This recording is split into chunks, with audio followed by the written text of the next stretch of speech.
All right, so here's the challenge that I have. So there are two groups of people walking the earth. All right, you got one group right now. Now, both groups have these dreams and these goals. Both groups, from the time that they were young, saw things on television, read things in books. They physically saw people doing things. They was like, yo, I want to do that.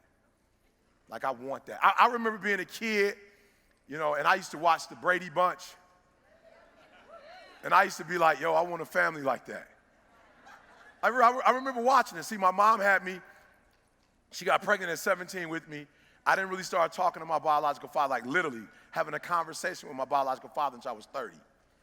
So as a child, because I didn't have that, traditional home, I remember looking at the Brady Bunch going, I remember, oh, Leave It to Beaver. Oh, Leave It to Beaver. Like, I just was like, as the Cleavers, like, they just had it going on. You know what I'm saying? They never, like, really argued. You know what I'm saying? Like, they worked everything out. Everybody, like, had roles and responsibilities. It was just, they were great, right? And so I remember growing up, like, yo, one day, like, this is my reality. But one day I'm going to have a family just like Leave It to Beaver. Like, I remember saying it to myself. And I remember friends, like, they want to drive these kind of cars and live in these type of neighborhoods. I wasn't really thinking about that kind of stuff. I was just like, you know what? Like, one day, I just want to have a happy family.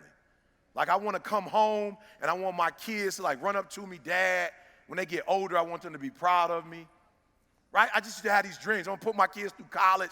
They're not going to have to pay for college. I'm going to put them through college. Like, they're going to go to, these big colleges and whatever. I had dreams.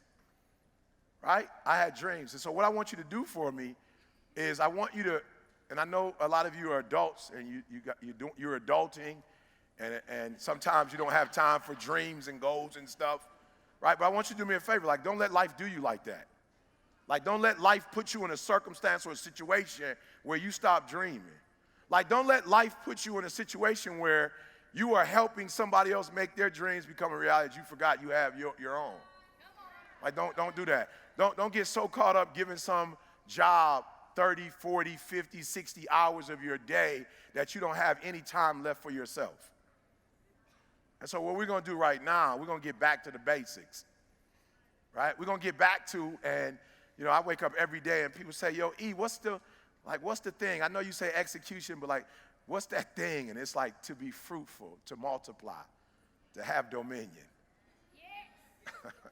Like, no. When I wake up every day, like, I claim that the first commandment, not the one later down in Exodus, like the first one in Genesis, was I was commissioned to be fruitful, to multiply, and to have dominion. Like, that's what I was commissioned to do. Like, that's the command. And so I want you to write down those dreams and goals that you still have that you have not accomplished. I want you to write them down. Now, do me a favor. Don't adult me. Don't life me. I'm not interested right now in reality. I don't want to talk about reality right now. I remember CJ, he's the president of my organization, and CJ and I used to talk, and I was like, CJ, that's not real. And he said, E, don't let the truth mess up a good story. Don't do that. We're not doing that right now. And so do me a favor. I don't want reality right now. I'm not interested in how much your student loans are. I'm not interested. Because your student loans are sucking your dream. I'm not interested right now. And I got a divorce, and right now I just can't. I'm not interested. Not interested. Eric, I lost a child, and you don't know what it's like to. I'm not interested in your reality right now. I want you to get back to your dreams. I want you to get back to your goals, because no matter what is happening in life, you've got another 30 years, another 40 years, another 50 years. Like, you can't get stuck on, like, you can't let that thing that devastated you in 1989, the thing that devastated you in 1996, 2001, like, you can't wake up every day to 2001. 2001 was a tragedy, yes, it was, but you can't stay there. You can't keep waking up to that. You got to wake up to your dreams and go. Look, I always tell people, we all go through pain. Get a reward for yours. We all go through pain. We all go through pain. We all go through something. We all go through our go-through. I wouldn't have time to tell you about all the trauma that I went through in my life. But I just figured, since I went through so much trauma, I might as well use the trauma to make all my dreams become a reality. All right, so you wrote it down. Two types of people. So you got my homie that called me the other day. Like I'm like, this is blowing my mind. I'm like, God, I'm the #1 motivational speaker in the world. Like, I don't know why you calling me and you're not getting personal development from me. No, listen to what I just said.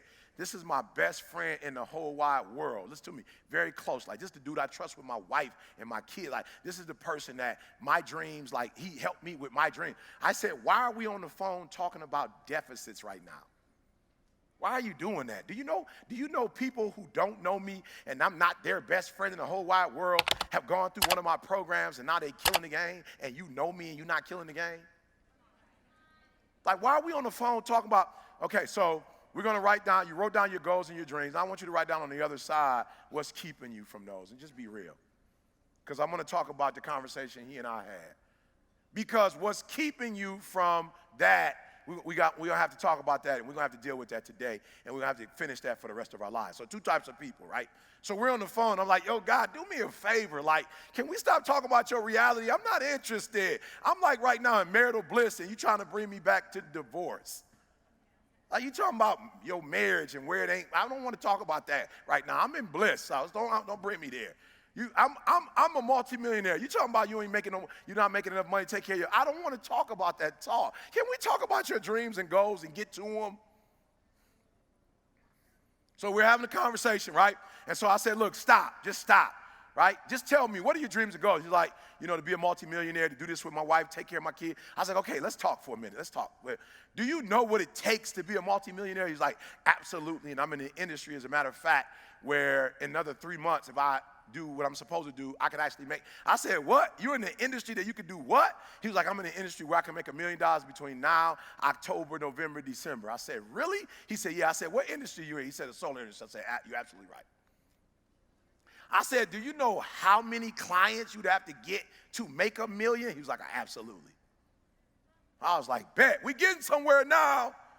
Look, I want you to look at your goals, and I want you to ask yourself this question. Do you know what it takes to make that happen? Like, do you, literally, because this is all it's going to take. 3 things, this is all it's going to take. Do you know what it takes? And you guys have an advantage because you've been at this conference, I think, 3 days. You got a whole bunch of information. Look, the only thing it takes to go from where I went to, a homeless, high school dropout, sleeping in abandoned buildings, eating out of trash cans, I went from being a high school dropout, getting a GED, to having a PhD. Listen to me. The only thing it takes is knowing what it takes. So one day I woke up and was like, okay, E, stop talking about what you don't have. You need to know what you don't know so you can get to where you're trying to get to. Listen to me, guys. I'm real simple.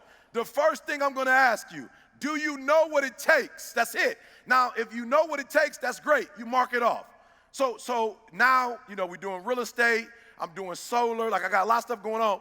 And I remember before being in that room with Warren Buffett, I'd never even thought about making that kind of money. I never thought about making money, but I was sitting in the room with Warren Buffett. A friend of mine, Dan Gilbert, he invited me to the meeting. I'll never forget. He called me it was during December, Christmas, just before Christmas. And he called me, he's like, E, what you doing tomorrow? I'm like, oh, what's going on? He's like, I've got Warren Buffett here and probably about 30 other guys. And I'm like, what do you mean what's going on? If you bring in Warren Buffett, there's nothing going on. What was I doing? You know what I'm saying? What was I doing that was that important that I'm not going to be in the room with Warren Buffett? So I get in the room with Warren Buffett, and what blows my mind is that he's human.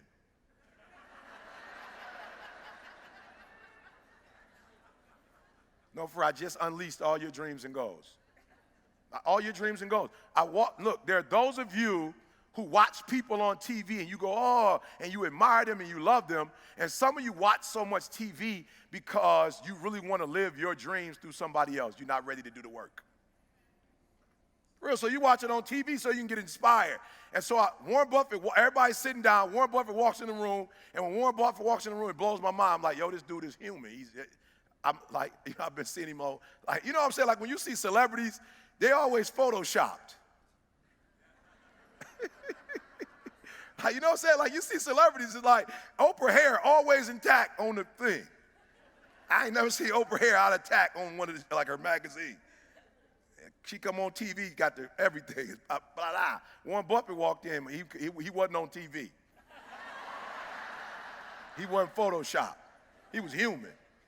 No, I'm saying he was human. You could see like the skin color, you know what I'm saying? The blemish, like you could see it. He came in, he didn't have on a Pat Riley suit. Like he didn't come in with an Italian suit on. He came in with like a normal, I'm like, that's a normal suit. I'm like, that's Sears and Roebuck. I know Sears and Roebuck.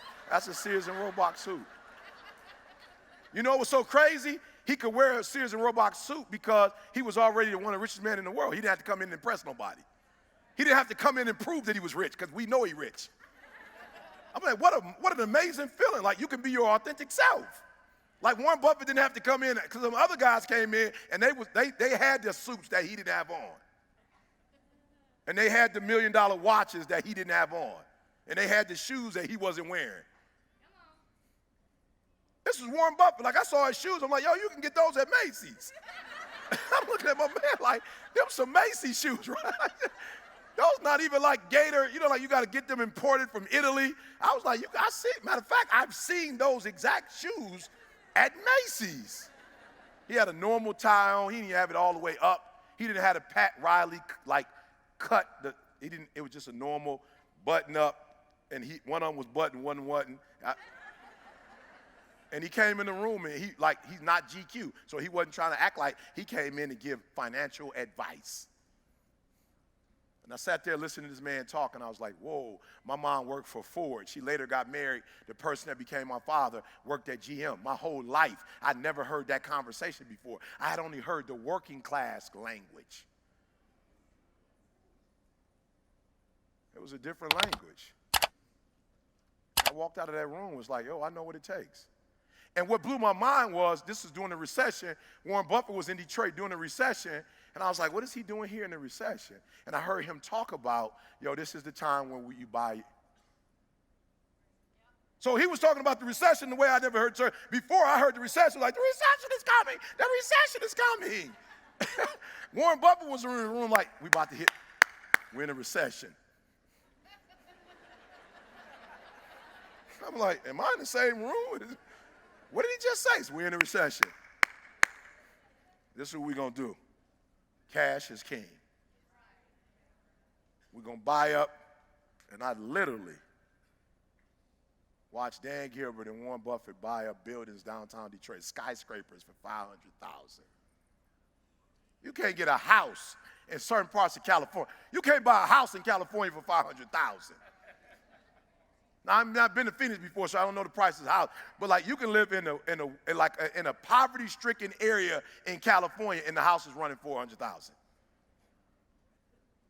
$400,000. It's like a 2-bedroom, but it's got the sun. I guess you're paying for the sun.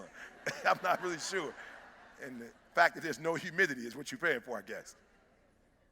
I watched them buy skyscrapers 10 years ago, and I watched them put venture capitalists. I watched them put 20-year-old, 30-year-old kids with ideas and put them in there, incubate, and I watch these kids blow up companies, and they paying rent, and plus they giving them 20, 30% of their company. I said, wow. So being successful is not who you are, it's what you know. So I need to get a different relationship to knowledge. So you're in this room, and we've been here for a few days. We did not come here to be entertained. You did not come here to get pumped up. And I'm telling you, I'm hyped right now. I am hyped. I am loving being alive in 2019. Like, this is the best. I saw my mentor. I gave him a tour of a building I just bought. We made it into a church downstairs, upstairs, hit the marble floors. He like, Eric, this is unbelievable. But the thing he said to me that was so deep, he was like, yo, I've been knowing you since you came to Michigan State University. He's like, yo, I could see peace all over you. I'm like, I'm the happiest I've ever been in my life. So I'm hyped, but I did not come here just so you can get pumped up or get hyped. You have been given information. You are this close to making every dream you wrote down happen. Why? Because you have been taught by the best of the best. You have been taught by the best of the best. You've been taught by people who've been doing this for years. You've been taught by people who love you and care for you. People who are giving you information that you're not going to get randomly on your own. You are getting 10, 20, 30 years of experience in an hour. And so you are this close to your dreams and goals. So I have to ask you the question. You have the information. Now, what are you going to do with it?